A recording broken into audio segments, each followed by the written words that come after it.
Hi, I'm TJ with Forensic Detailing Garage located in Cranbrook, New South Wales, Australia. And today we're going to be talking about how to remove odor and deep stains in the interior of a car. So really quickly about myself, I am obviously a car detailer. I focus on cleaning up trauma and hazards. The trauma can be from people unaliving themselves, and the hazards can be recently we had a guy dump 20 liters of petrol inside of his car and we had to clean it out. So I also do restoration detailing, paint correction, and ceramic coatings, but they don't relate to this video. The video in the background is a crime scene car. Now, I don't get the full story of a crime scene car. In this case, we know it's a drug car. The client called me up and said there's drug residue. The police wouldn't release it unless it was forensically cleaned.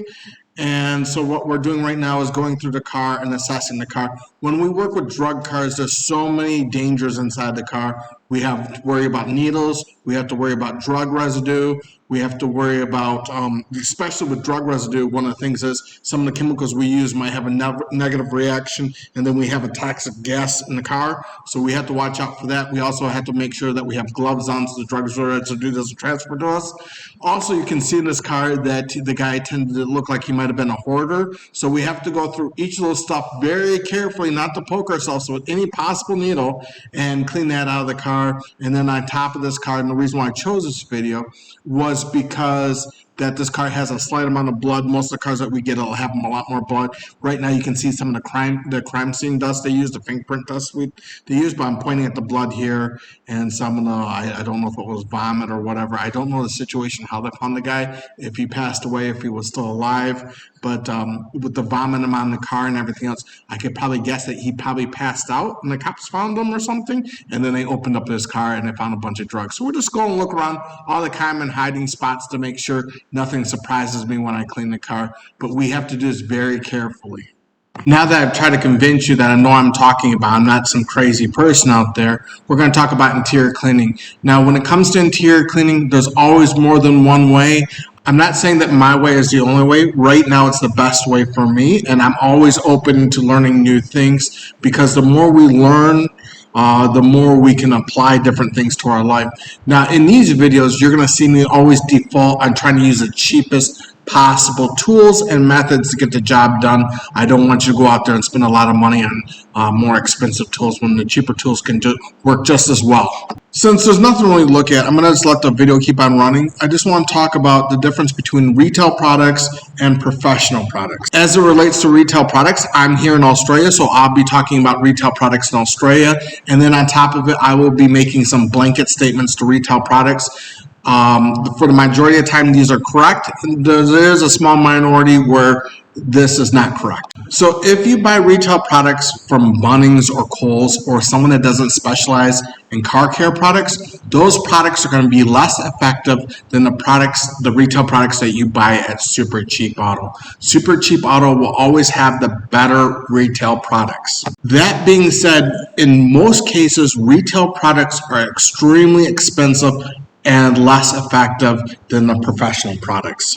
However, retail products are safer to use than the professional products. For now, that's all you need to know about professional versus retail. We'll loop back around. I just wanted to get it out of the way just in case I forgot about it. But let's get to the point of the video, how to clean a nasty, stinky car.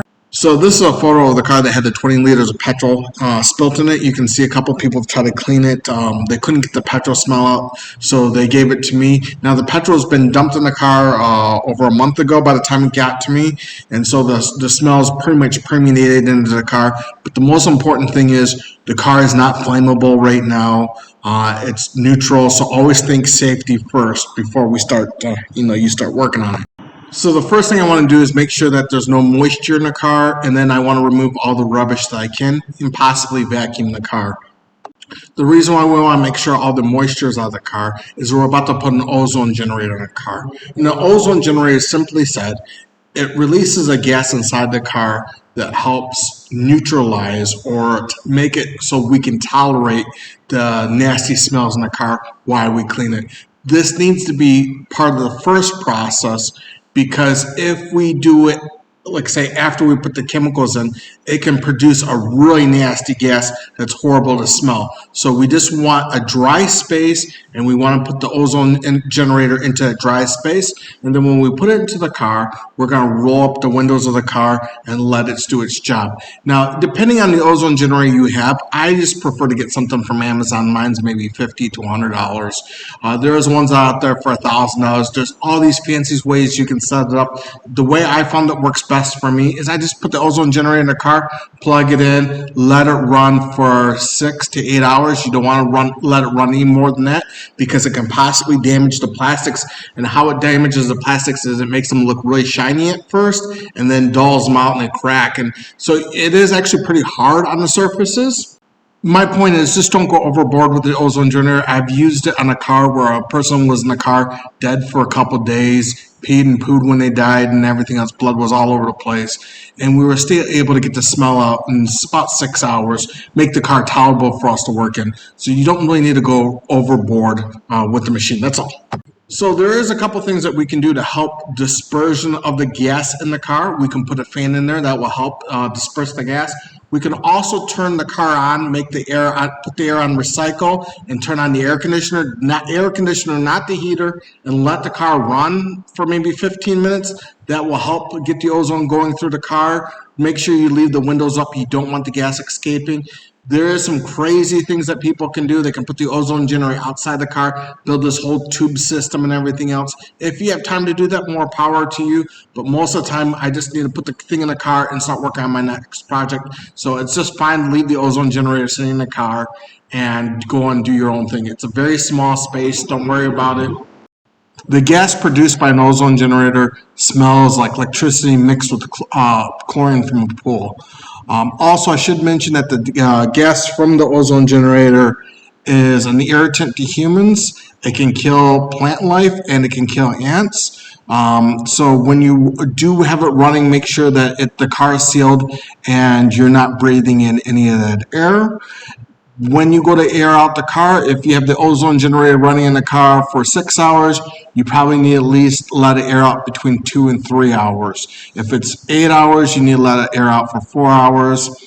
Realistically, sometimes I cut corners, but at the same time, when I start cutting those corners, I'm wearing a full the full suit and and a respirator, so I'm actually not breathing in that air. But just remember that the air is an irritant and it's not good to breathe in. So my ozone generator had a timer setting and it only goes up to 2 hours and it has a hold feature. I turn on the hold feature so it runs constantly, and then I bought this outlet timer and I have the outlet timer set for 8 hours. So when the outlet timer hits 8 hours, it automatically shuts itself off and the ozone generator shuts itself off. And I bought it for Bunnings for less than $10. So now we've let the car have the chance to breathe. The majority of the gas has gotten out of the car. So now we're going to start working in the car. How I do it is I start from the boot or the trunk, and then I go to the headliner, and then I work from the top to the bottom. If you're doing light detailing or maintenance detailing, you don't want to overlap. Overlapping is when you're working, let's say, on the back, and you blow a bunch of debris to the front, then you go to the front and you blow a bunch of debris in the back. And you have to go clean up the back again. That's overlapping. When you do disaster detailing, expect to go over an area at least 2 times. Most likely it's going to be 3 or more times. For us, disaster detailers, overlapping is good. So we're going to forget about the boot. We're going to start with working on the fabrics inside the car, and we're going to start from the headliner and work our way down. So we're going to use the P&S system. The P&S system is the safest yet still effective way of cleaning a car. So we're going to be using 3 P&S products. We have the Terminator, which is the enzyme cleaner. We have the Carpet Bomber, and we have the Finisher. A lot of people will say the Finisher is a little bit unnecessary and you don't need it. As a disaster detailer, we want to use all the chemicals and we don't want to come back to it. So if they say the Finisher works, I'm going to believe them that the Finisher works and it's supposed to be a disinfectant and everything else. So it's a cool thing. It's good. So the first thing we're going to do is take our Terminator and spray our Terminator on the surface. And then we're going to follow it up with the Carpet Bomber, spray that on the surface, scrub the 2 in lightly, and let it sit for about 3 to 5 minutes. Most microfibers have a high side and low side. We're going to use the high side, the fluffy side, to just kind of wipe up the mess and see what kind of dirt comes along with it. So since this is a headliner, we can't steam it because the steam will melt off the glue on the back. and we can't use an extractor on it because the extractor might pull off the headliner or it might put like grooves in the headliner and stuff. So what we do is to wipe the area, inspect the microfiber. If it's dirty, find a clean part of the microfiber, wipe that area again. If it's dirty, do the same thing until the area comes out clean. There's no more dirt transfer from the headliner to your microfiber. So you might be wondering what I'm doing right now. I'm trying to kill two birds with one stone. So as the chemicals are sitting there doing their thing and curing and everything else, I'm sitting there trying to knock off another area of the car. So I'm watching the video, kicking myself for not wearing the proper gear and everything else. But the reason why I'm doing it, and it's really not an excuse, is this isn't a forensic car. This car was smoke damage, so a bunch of smoke got into the car. And we're just trying to clean up the smoke and see what's salvageable. And I think it was because the body shop that was working on the car didn't actually put the front windshield or windscreen on the car, and all this crap got on the headliner. And I actually think they got a little bit of overspray, so I actually was cleaning out the overspray as well because I didn't have the window in the car. Just being a little bit defensive here.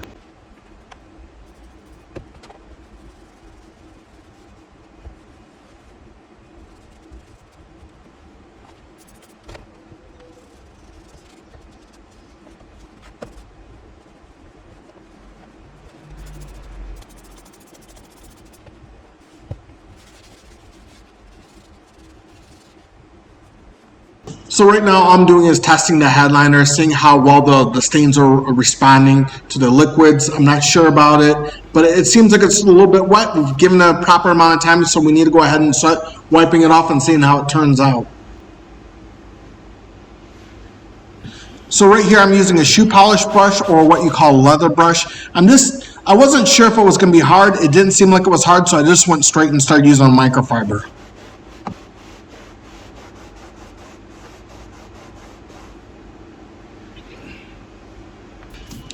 So I felt it was a little bit dry here, so I'm using a little bit more of the carpet bomber to get things a little bit wetter. You just don't want to saturate the area. You want to be careful how much liquid you're introducing.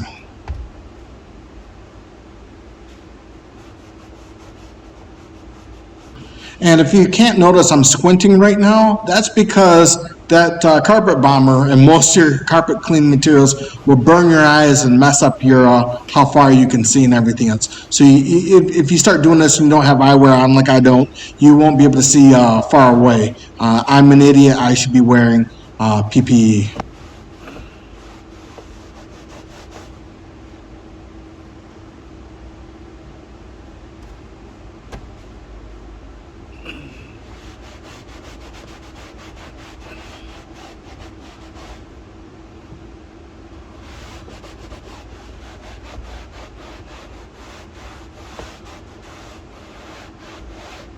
Fun fact, if you want to do a nice core workout, work out your abs and everything else, clean a headliner, man. I guarantee you doing that for 2 hours, you're going to have awesome abs.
I wasn't sure if I should cut this part out or leave it in, but since this is a disaster job, if I can't clean it, then the headliner is going to have to be replaced. So we're going to start doing some hardcore stuff on this. So right now what you're doing is you're seeing me, actually before I used a heavy duty degreaser to get some of the soot stains out. They weren't coming out. So I'm now going to get some water. I got the degreaser in there. So now I got to sit there and extract all of it. Now the degreaser I'm using is heavy duty, but it's not an engine cleaner. Definitely not an engine cleaner. It's still fabric safe. So what we're going to do is we spray the water on there, and we're going to go get the extractor, and we're going to try to extract the rest of it out.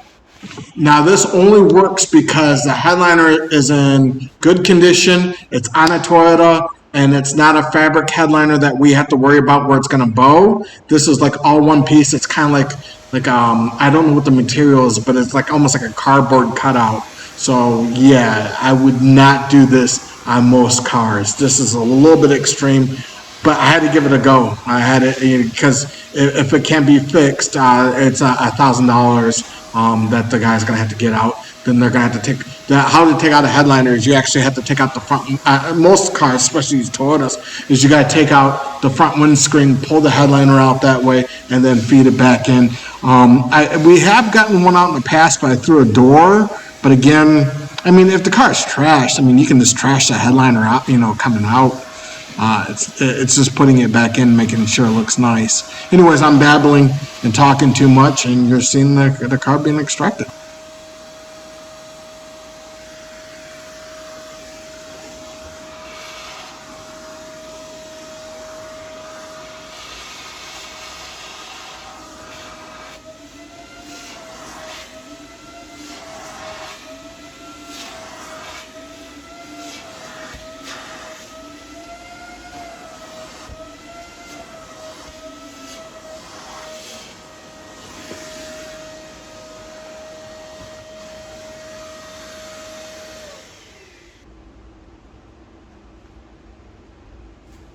So up to this point, that was the limits of the PNS system. Now I'm going to use some professional grade products. The professional grade products mean you need to follow the instructions. This one isn't really toxic to the human body.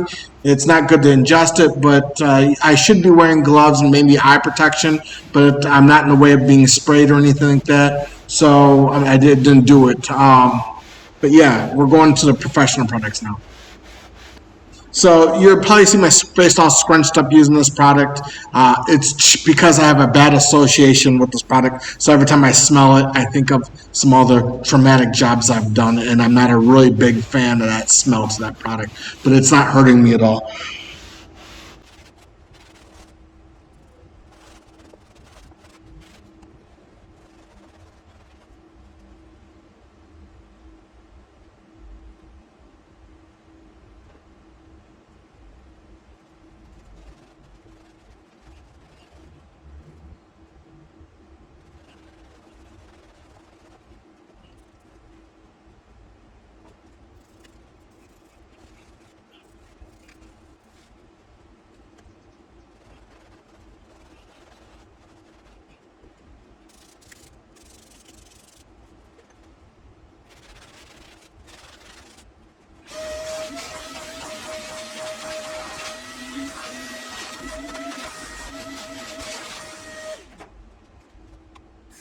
So all the shampooing and scrubbing we've done, it was light scrubbing, has pulled down the fabric and made it clump up a little bit. So what we need to do is use a fabric shaver. That's what I'm using right now. It's called a fabric shaver, just to cut down some of the fabric clumps and everything else so it's nice and uniform and looks new again.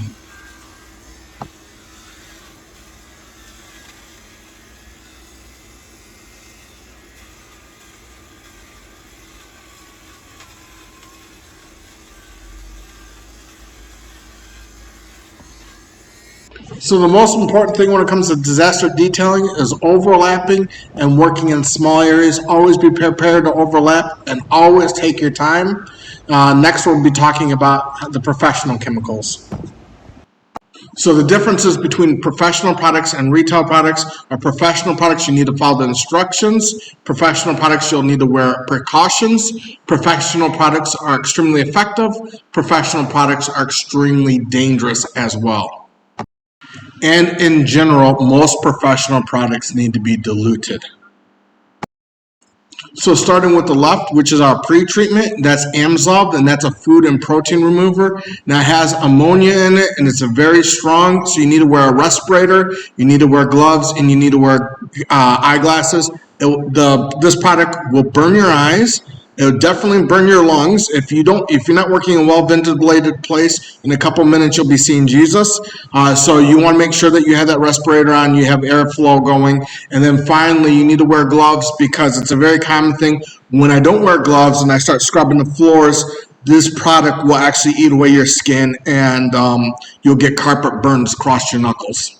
So all that negative stuff being said, it's a great product. It's actually a workhorse product for me. It's like one of my main products. And if I'm trying to do a car and I'm trying to hurry, I just go ahead and use it as a pre-treatment. It's guaranteed to pretty much get all the stains out. This container here is about $10. If you're not doing any forensic jobs and you're just doing like heavy cleaning and stuff like that, this product will probably last 2 to 3 cars. With this product, just make sure that you test it before you use it. There's like a canvas-like material that's a little bit shiny. It doesn't respond to it because the material has a little bit of oil in it, and then I actually eat through the oil and bleach the surface. So always just test it before you use it and make sure that you definitely extract this product. The next product we have is 3D Orange Degreaser. Now I use this as a shampoo, and I also use it to clean the trim of the car, the interior trim. So when I'm using it to clean the interior trim or as a shampoo, I mix it 100 milliliters to 900 milliliters of water.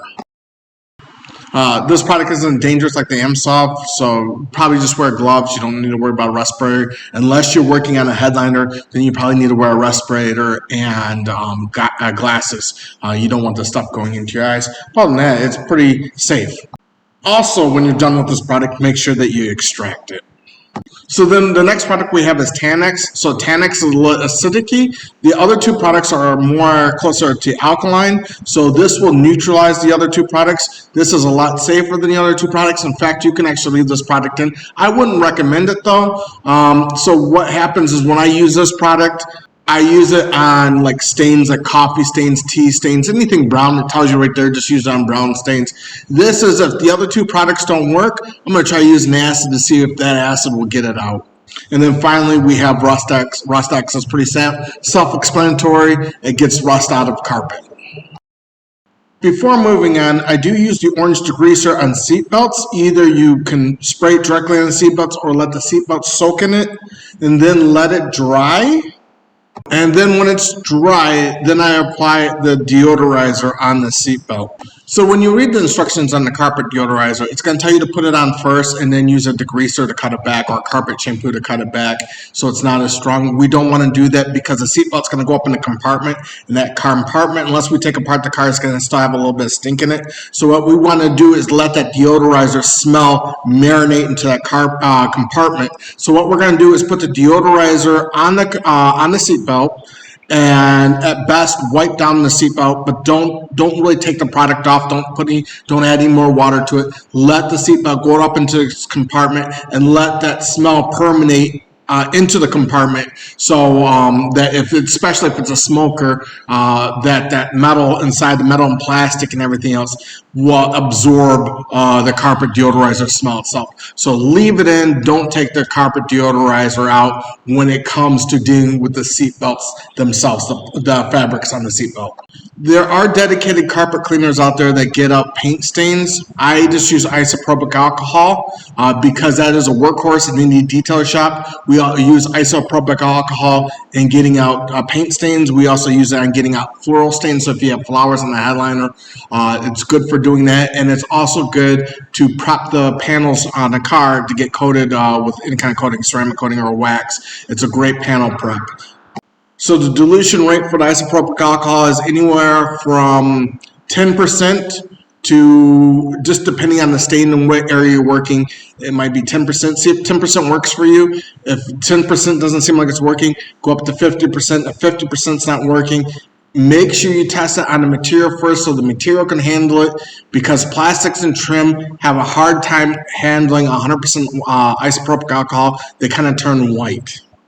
And then if the paint stain or whatever is really bad and the car's trashed, and if you can't get the stain out, it's going to be trashed, you can always try methylated spirits. There's a high chance that methylated spirits will destroy whatever you're working on, but if it's already destroyed and this is your last hope, you can give methylated spirits a go. I would not use methylated spirits on any type of leather. Test it first. Most likely it's going to destroy whatever you're working on, but you're going to be your last shot. One other final thing, don't use methylated spirits on plastic and don't use it on tinted windows.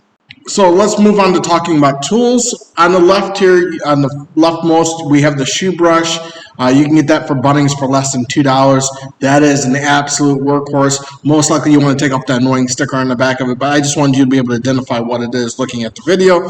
But anyways, that is your shoe brush. That's as hard as you need. We do have a harder brush, which is Chemical Guys. So you see that Chemical Guys yellow carpet brush there. That's a little bit too hard, but it does get the job done, especially if you're trying to get out like some really embedded stuff, gum and stuff like that. And the good thing about the Chemical Guys is if you induce a lot of heat to it, it doesn't really turn soft, where the shoe brush will turn soft when it's introduced to a lot of heat.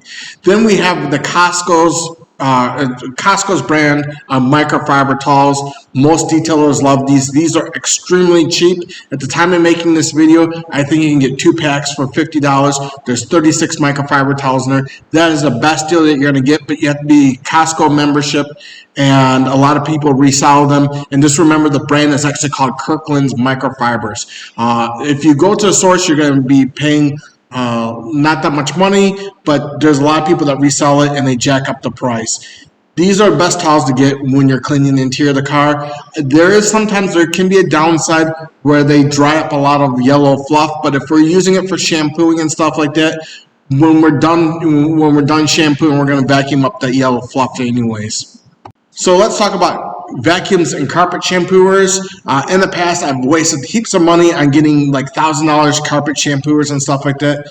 The best ones to use are the cheap ones. They're going to be disposable. If you spend $1,000 on getting a carpet shampoo machine and it breaks down, you're out $1,000. These little vacuum cleaners right here, the wet dry ones, they're about $50 to $100, just depending on whatever day Bunnings is having, and they work great. They only last 3 months, but at the same time, you only spend $50, $60 on them. And when we do a forensic clean, it's just easier for me to throw it out with the clinical waste than me to try to clean it all up and go through all the parts and clean all the parts, make sure I got all the biological waste out. As far as suction goes, suction's not really a big thing. As long as that thing, when it touches you, it's like latches onto you, that's good enough suction. Don't be caught up with suction filters and everything else. Unless you're a big detail and you have a lot of money to waste, small detail is just going to get through. The only downside is if we're using a lot of heat, because the hoses are cheap and everything else, the heat, if it starts to suck in a lot of hot water, the hose will deform a little bit right there at the handle. So you might have to cut the hose and just rearrange it every now and again. I'll see if I can find a photo. So I was able to find the photo. It's the one above, just in case you were wondering.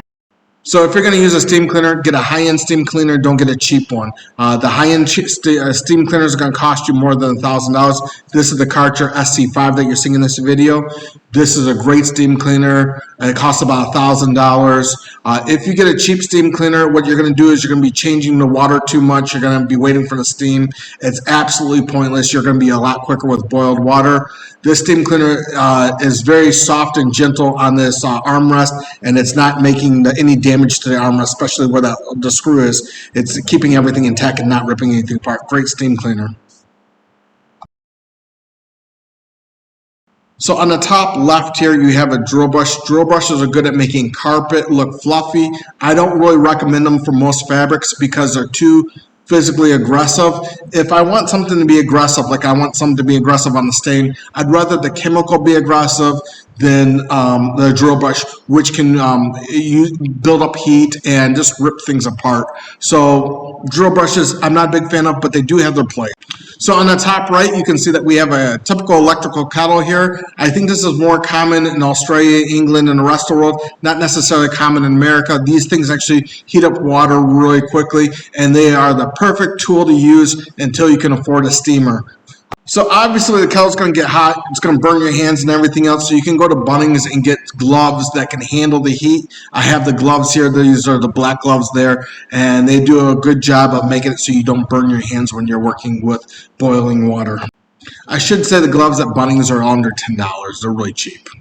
So if you don't know, most of your cars are designed to be taken apart really easy. All you'll need to do is get maybe some trim tools. Don't spend more than $20 to $30 on trim tools. Get some trim tools and maybe take some of the stuff off. As you can see here, this light casing actually had a lot of bugs in it and stuff like that. So if you're doing a full clean on the car, might as well just do this simple practice. Be careful, search on YouTube, and make sure you don't break anything. It's really simple, and don't use a lot of force. And now let's get into the methods.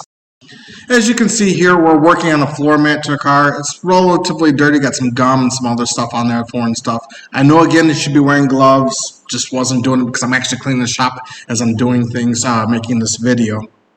I don't do light cleans and maintenance cleaning, so I'm not doing a P&S system here. We're going to jump right into a professional system. But if you're doing a P&S system, instead of doing what we're doing, you're going to just use the Terminator, you're going to use the carpet bomber, and then you're going to follow it up with that oxidizer cleaner or whatever they call it. And that should work pretty good. But I'm going to go straight hardcore. I don't want to mess around. I don't want to waste my time. I'm going to use some really good products, and you're going to see the professional method. So here I'm just using my vacuum cleaner, just talking through it. The carpet's kind of dirty. I'm noticing all the debris in there. And yeah. So I wasn't really happy with the vacuum cleaner because there was a lot of sand, so I switched over to a Tornador, and the air compressor works better at getting sand out of the mats in the car. So what we do is we take a Tornador, which takes air from your air compressor, and it takes your vacuum cleaner and mixes it together to make like a vortex of suction and air compressing. It works about 90 psi. You don't really want to go over 90 psi, you're going to break the machine. There are some drawbacks to it. If you have a small air compressor like I do, you might have to wait for it to recharge every now and again, and I think we're running into that problem where it's starting to dip lower, and the air compressor has to work harder. So if you do it, I don't know, you probably want something a lot bigger than a 20-liter air compressor. I just wanted to show you the drill brush in action. Again, not a big fan of the drill brush, but it can revitalize a carpet. I'm not sure if you're going to see it, but I definitely saw it when I was working edge, just shooting up all that sand. It makes more of a mess. It's more of a hindrance. But it can fluff up the carpet, but the Tornador can do it as well. Your hands can do it as well. It just seems like it's like using a sledgehammer when you need just a little hammer. Yeah. Just crap all over the place, and as you can see here, it's actually kind of leveling the carpet a little bit, or the floor mats. So I probably just used a term that you're not familiar with, and I can't go back and re-edit it. Leveling means it's destroying. So the drill brush is kind of destroying the mat, and that's not a good thing. So here I'm pointing out two stains. The one closest to the camera is most likely a protein stain, and the other one that's a little bit farther away is most likely a gum stain. So we're going to use, we don't know yet, we don't know for sure, so we're going to use a protein remover on it as a pre-treatment, and we're just going to jump in there and start using the carpet bomber, which is basically, for me, I actually have the 3D degreaser in there. So we're just spraying the carpet down, we're going to let that sit for a couple of minutes and then come back to it.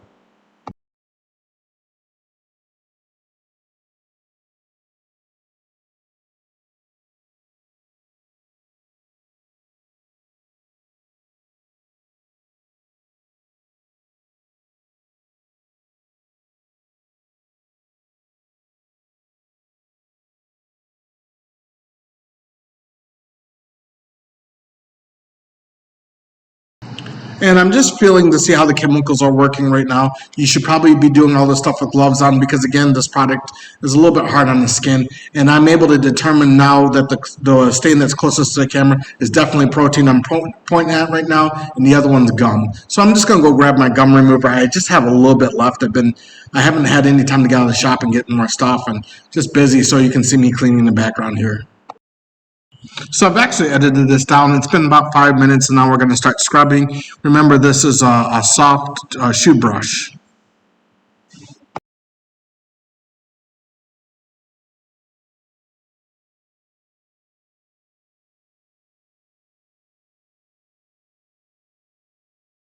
So now I'm scrubbing the carpet with a microfiber using the highest side just to see how much dirt is in there and if we have anything that comes out other than brown. So if we're looking to see if there's red or that's an indication of candy, and we might have to try another approach cleaning it. But that everything looks like it's pretty straightforward.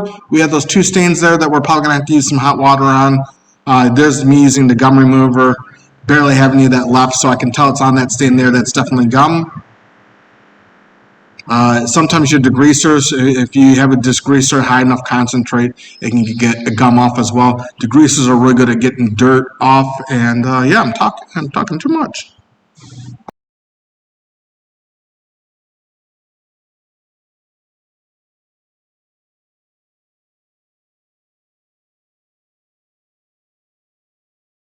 So the gum remover has been on there for about 5 minutes now. I'm putting down the boiling water just to loosen everything up and make it easy to come out because I don't want to scrub too hard.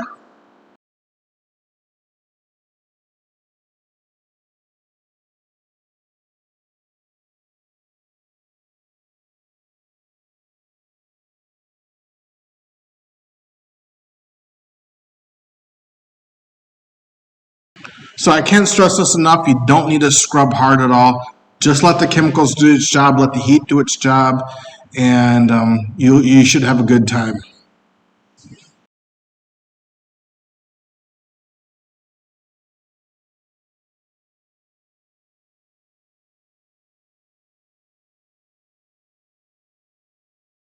So at this point, the microfiber is actually probably a little bit more aggressive than the brushes because the microfiber is causing a little bit more heat with the heat being down there, and it's causing friction as well.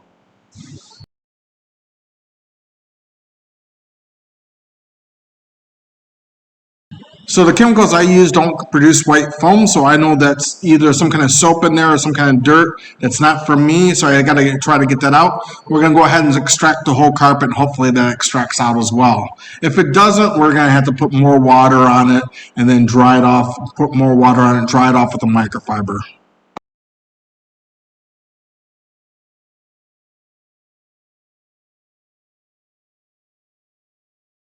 This might be painful to watch, and I'm really sorry about it. The whole point is you don't want to go fast as I am. I'm actually going pretty quick here. I should actually slow it down and work in smaller sections, but I'm working in these straight lines. Yeah, I don't. Yeah,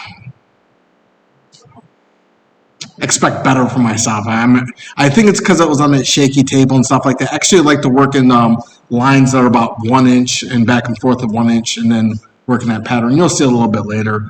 But just looking at this, I'm not really impressed with myself.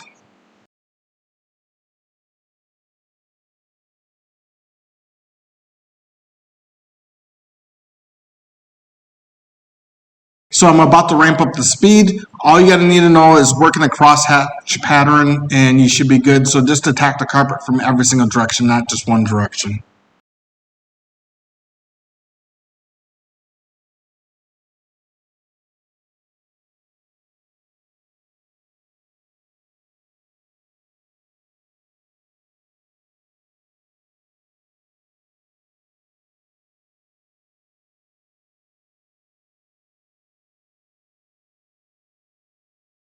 Since the carpet's already hot, wet, and it's ready to go, all we got to do is spray down the rest of the chemicals. We don't really need to wait anymore.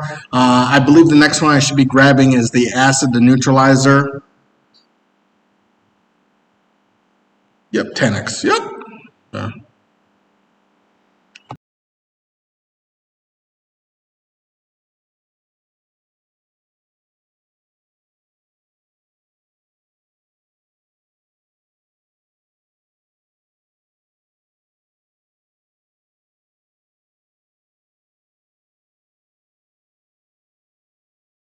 There's always that one saying that frustrates you, and of course, that's what I'm dealing with right now. Is just trying to get that hard bit out.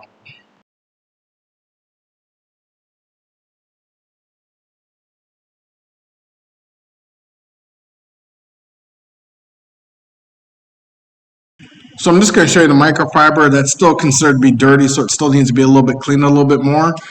This microfiber is being absolutely annoying because it's dropping all this fuzz, and I've never had this problem. I think it's this, maybe it's just this pack. Hopefully Costco hasn't gone ultra cheap, and now their new microfibers are just going to be bleeding all over the place. I'm using the PNS system now, switching back over to PNS. It has a nice, little bit more pleasant smell than the chemicals I'm using, and it's a little bit easier. And just trying to attack it with every single chemical and see what works out. No, we're probably like at this point we're about 95% there.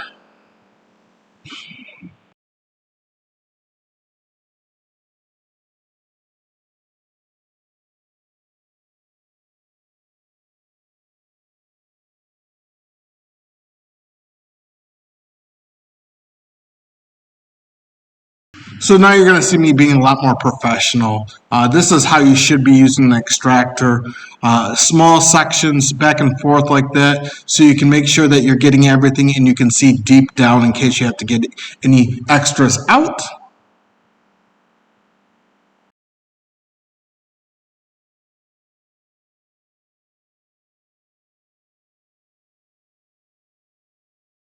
No matter how bad the carpet is, if you're working in small sections like this, you're going to get amazing results. It's the chemicals, it's the fabric, and it's the technique.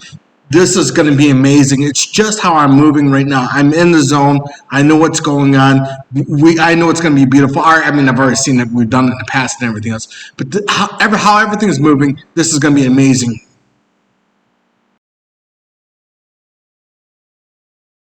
So we're just going to go add the boiling water in one more time. Again, you can see how stupid I am. I'm actually touching boiling water with my bare hands. So what I'm doing now is a little bit extreme. You probably don't need to do it. Most people don't need to do it, but I'm a crisis cleaner. So we need to get all the little fragments out just in case, the type of work we do, we don't want to leave any remains or anything like that in the car. So I am trying to get all the sticky stuff and all the stuff that are fighting out right now. You probably don't need to go through the car with a toothpick and do this stuff. I am just trying to make you aware of the technique and how it's kind of done. The technique is work in small spaces, use a lot of lighting, and just go slow and try to pick out all the minor stuff, and you should be good.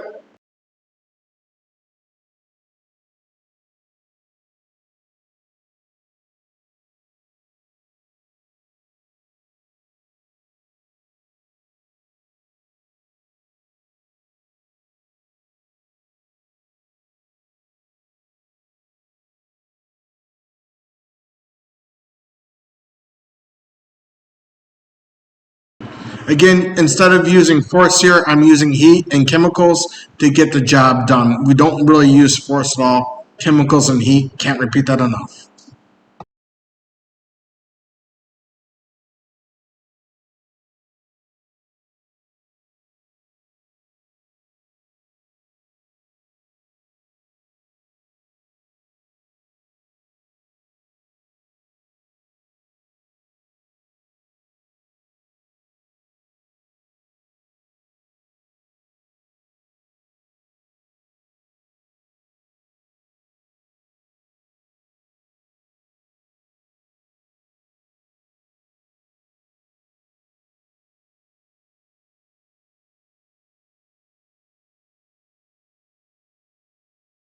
Now we did pull up a couple of carpet hairs, so we're going to use the fabric shaver just to get everything nice and leveled.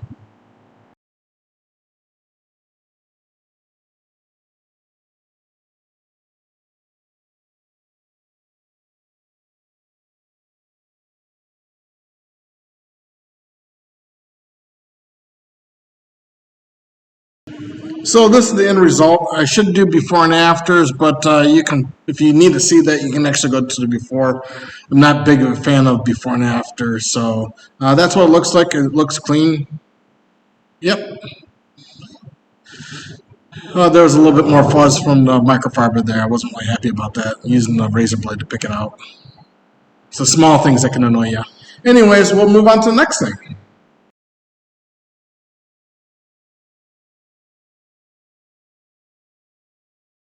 One last thing, I might like water, but the clients don't. Don't return things to people wet. Get some fans. These are 4 or 5 inches of bunnings. I think they're anywhere from $100 to $200, and make sure everything is dried when you return it. How I drive the interior of a car is I put the vents on chest, I turn the AC on, I put the car in recycle, so we want the car to recirculate in the car, and then I put the heat on and let that dry. Now some cars you can't have the air conditioner on and the heat on at the same time, so if it's a car like that, just turn off the air conditioner and let the heat dry. It'll probably take, if the car is really damp, it's going to probably take about 90 minutes to 2 hours to dry out.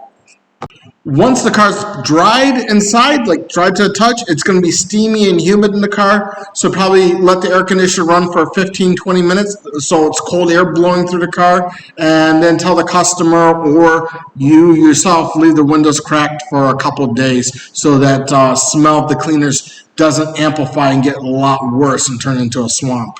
So let's talk about cleaning trim. So we'll talk about cleaning trim, then we'll move to paint, and then hopefully the video will be over.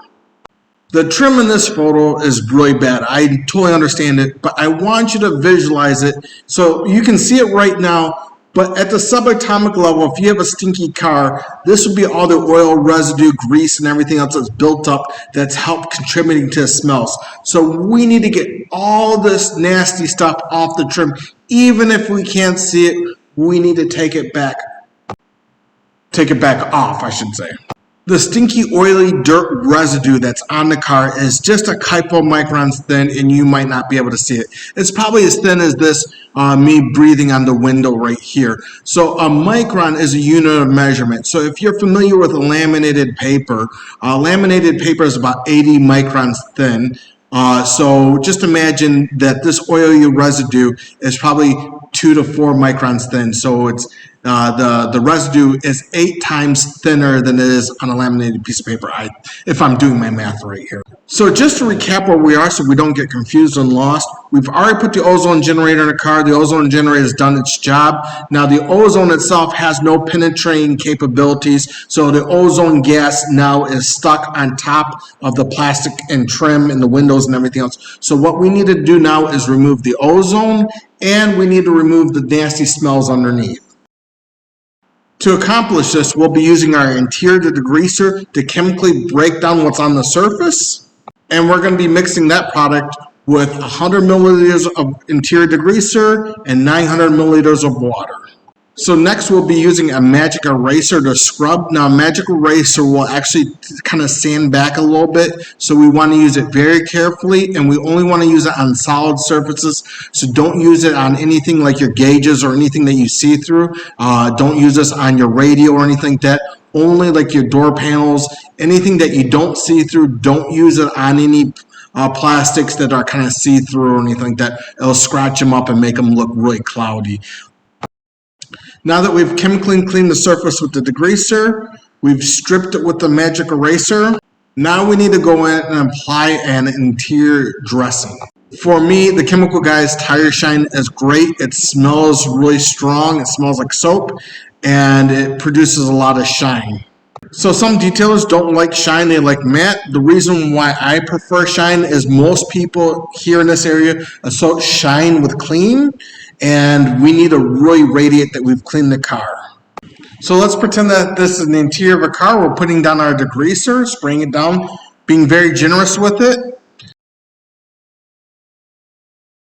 So now I'm going to start scrubbing with my magic eraser. Remember that I'm not using that much pressure. We don't want to destroy the item. We just want to take off that surface a few layers of microns. And as you can see right now, the magic eraser is getting quite dirty. Once it gets to a certain point, you might need to rinse it out, put it in some water, and then squeeze it out so it's cleaner again. Or we're just dragging dirt all over the surface.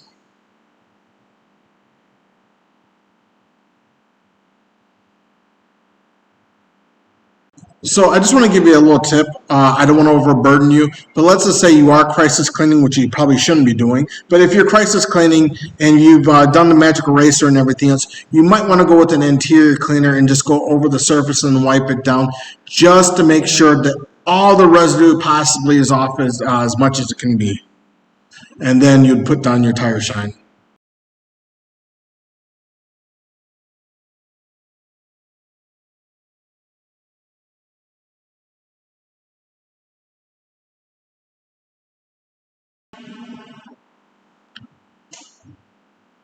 Just showing you how dirty the magic eraser can be. So you do need to rinse it out quite often when you're doing this.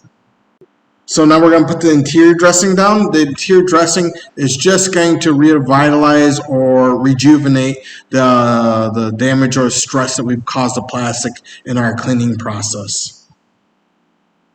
You can use pretty much most interior dressings. Just make sure that it says interior safe and you're not just using tire shine.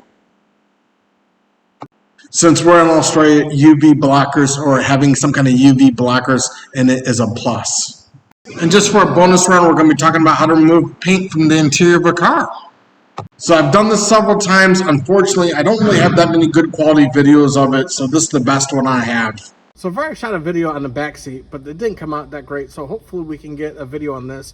We have some paint here, and what we're going to do is just try to get the paint out. First, we're going to try the grout brush. We have rubbing alcohol. We're going to go with the rubbing alcohol on the grout brush. I'm about to turn it on.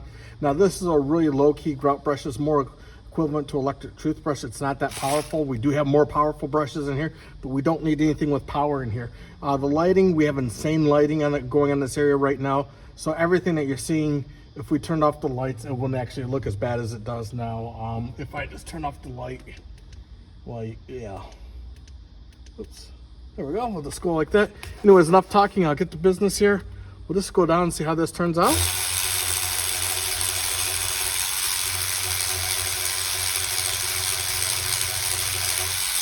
We want to watch how much we do it because this isn't leather. It's kind of like a fake leather, and we don't want to damage it. So it's kind of clean in that area. We don't want to really clean it anymore.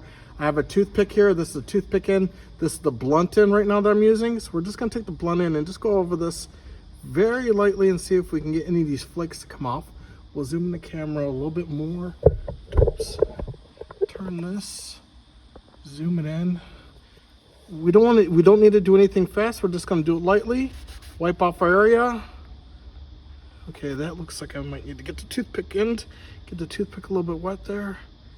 And just see if I can work the cracks. Now this is a little bit harder because I'm a little bit far away and I'm letting the camera be close.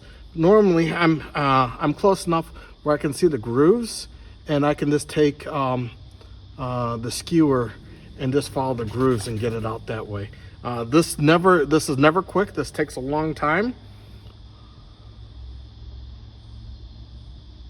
So a section like this should take you about 10 minutes to do. And we just want to be really careful. We don't want to damage the leather anymore. We'll just jump on here with the brush. You can see the brush is made a splatter pattern. So we'll just wipe that whole area down, see what we're working with. And I'm gonna probably just try to move. This is really annoying. Anyways, I'm not complaining. I'm lucky to be alive and doing this. So it's just really hard because I want to be up there close, see what I'm doing. And I'm actually looking at this from pretty far away. Can you see? Oh, no. See, this is the problem I did with the other video. Okay, so we have this big area. We'll just focus on this chunk so you can see what I'm doing so we can make it quicker, hopefully. And with this chunk right here, I'm just going to take the brush and just try to pick it off. Not poking into the plastic at all. Just trying to rub it down because it doesn't want to be there. I don't want it to be there. Right? We got that? Okay. There we go. Got it out. So we'll start working on another area. We'll come over here, work on that.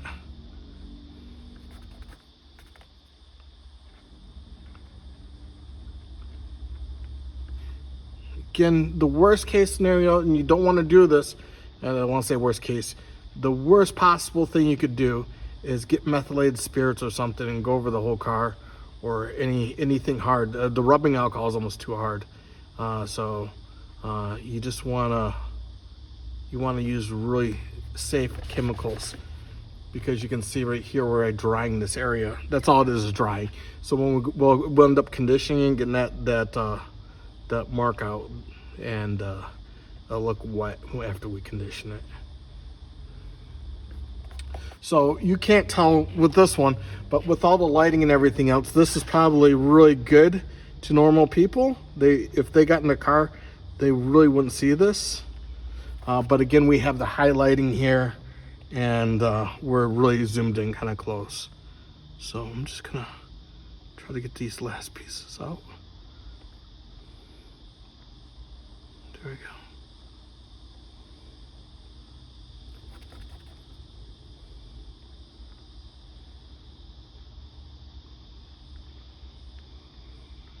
And what I use is to treat the leathers, condition the leather. I use a product called 3D Leather.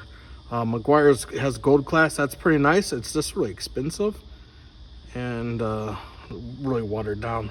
I just like products that, like the leather cleaner, I like it to smell like leather. So the 3D Leather cleaner definitely smells like leather, and it's a high quality product. And so what we've done now is gotten that stain pretty much out.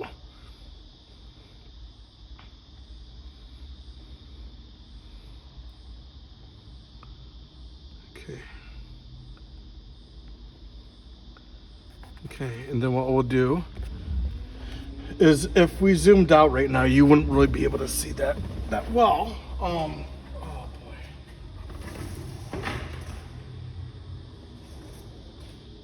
Sorry for all my damn noises.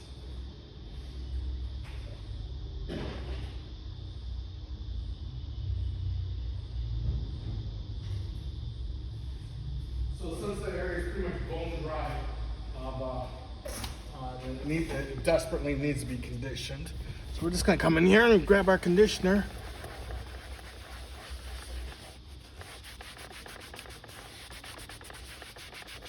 And under normal lighting conditions, no one is gonna see that. So it's that area right here.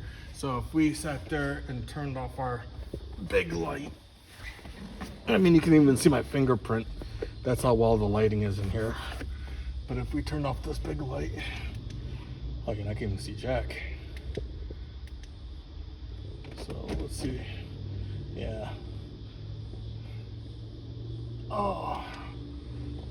Let's see. Probably could get off these couple. No, it's not even there. It's right here, right here, right here. Okay. Anyways, I will do that a little bit later off camera, maybe. I don't know if it needs to be done. It's not visible. It's only visible through the camera. It's not visible with the lighting. So that's what it really looks like with the lighting in here, if you had regular lighting. Anyways, I'm teaching with Forensic Detailing Garage. I hope that helped. So this is the back seat stain I was talking about. This stain's a little bit more thicker, and it looks a little bit more challenging. It looks a little bit more realistic. The front stain was pretty light, and just didn't really meet my video or explaining standards. I do think I have another video on my channel, or it's on my Facebook, where someone dumped, I think it was 10 to 20 liters of paint in their car, and then I had to clean it out, and that was a lot more intense. Hey, thanks for making it this far. Unfortunately, I work quite a bit. I do try to get as many videos out as I can. I'll do a lot better to explain everything that's going on, and hopefully pump out some more videos coming up pretty soon that are really meaningful. Anyways, I'm TJ with Forensic Detailing Garage. Have a great day.